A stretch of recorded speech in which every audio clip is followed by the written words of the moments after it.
নমস্কার বন্ধুরা, আমার চ্যানেলের নতুন একটি পর্বে আপনাদের সকলকে স্বাগত জানাই। সামনে আসতে চলেছে জগন্নাথ দেবের স্নানযাত্রা। জ্যৈষ্ঠ মাসের পূর্ণিমা তিথিতে জগন্নাথ দেবের স্নানযাত্রা অনুষ্ঠিত হয়।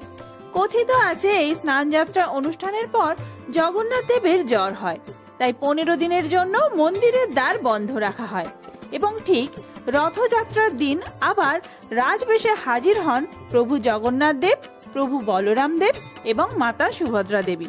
তাই চলুন বন্ধুরা, আজকের ভিডিওতে আমরা জেনে নেব 2024 সালে স্নান যাত্রা কবে পড়েছে, স্নান পূর্ণিমার সময়সূচি, পূর্ণিমা তিথি কখন শুরু হচ্ছে কখন শেষ হচ্ছে, সত্যনারায়ণ পুজোর শুভ সময়, জগন্নাথ দেবকে বাড়িতে কিভাবে স্নান করাবেন, এই দিন গঙ্গা স্নানের শুভ সময়, সমস্তটাই আজকের ভিডিওতে আমরা জেনে নেব। তার সাথে স্নান যাত্রার মাহাত্ম্যও জানবো। তো আমার চ্যানেলে নতুন যদি হয়ে থাকেন তাহলে অবশ্যই চ্যানেলটি সাবস্ক্রাইব করে এবং ভিডিওতে একটি লাইক করে শেষ পর্যন্ত সাথে থাকবেন। আশা করি ভিডিওটি আপনাদের জন্য খুবই হেল্পফুল হবে। ভিডিওর মূল পর্বে যাওয়ার আগে প্রভু জগন্নাথ দেবের অশেষ কৃপা পেতে কমেন্ট বক্সে লিখুন জয় জগন্নাথ। প্রথমেই বলে রাখি, এই বছর অর্থাৎ 2024 সালে স্নানযাত্রা উৎসব জ্যৈষ্ঠ মাসের পরিবর্তে আষাঢ় মাসে পড়েছে। স্নানযাত্রা উৎসব পালিত হবে বাংলার 7ই আষাঢ় 1431 বঙ্গাব্দে, ইংরেজির 22 জুন 2024 শনিবার। পূর্ণিমা তিথি শুরু হবে তার ঠিক আগের দিন অর্থাৎ বাংলার 6ই আষাঢ় 1431, ইংরেজির 21 জুন 2024 শুক্রবার সকাল 6:51। পূর্ণিমা তিথি শেষ হবে বাংলার 7ই আষাঢ়, ইংরেজির 22 জুন শনিবার সকাল 6:34। স্নান পূর্ণিমার দিনে গঙ্গা স্নানের বিশেষ সময় থাকবে বাংলার 7ই আষাঢ় 1431 বঙ্গাব্দে, ইংরেজির 22 জুন 2024 শনিবার সকাল 4:55 থেকে সকাল 6:33 মধ্যে। এই পূর্ণিমায় শ্রী শ্রী সত্যনারায়ণ পুজোর শুভ সময় থাকবে বাংলার 6ই আষাঢ়, ইংরেজির 21 জুন শুক্রবার সন্ধে 6:23 পর থেকে রাত্রি 8টার মধ্যে।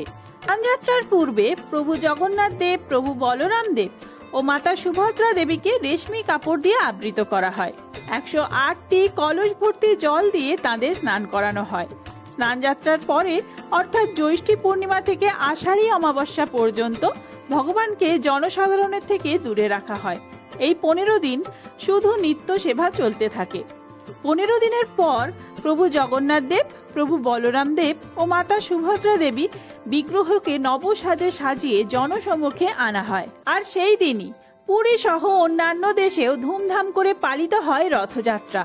এই বছর 2024 সালে রথযাত্রা পড়েছে ইংরেজির 7ই জুলাই 2024, বাংলার 22 আষাঢ় 1431 বঙ্গাব্দে রবিবার, আর উল্টো রথ রয়েছে 16ই জুলাই, পয়লা শ্রাবণ মঙ্গলবার।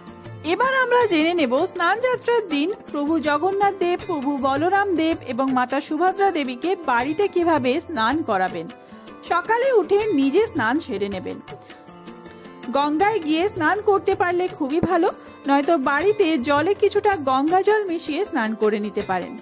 এবার প্রভু জগন্নাথ দেবকে স্নান করানোর জন্য গঙ্গা জলে চন্দন বাটা, গোলাপ জল, তুলসী পাতা দিয়ে বিশুদ্ধ সুবাসিত জল তৈরি করে 3 জন প্রভুকেই স্নান করাবেন।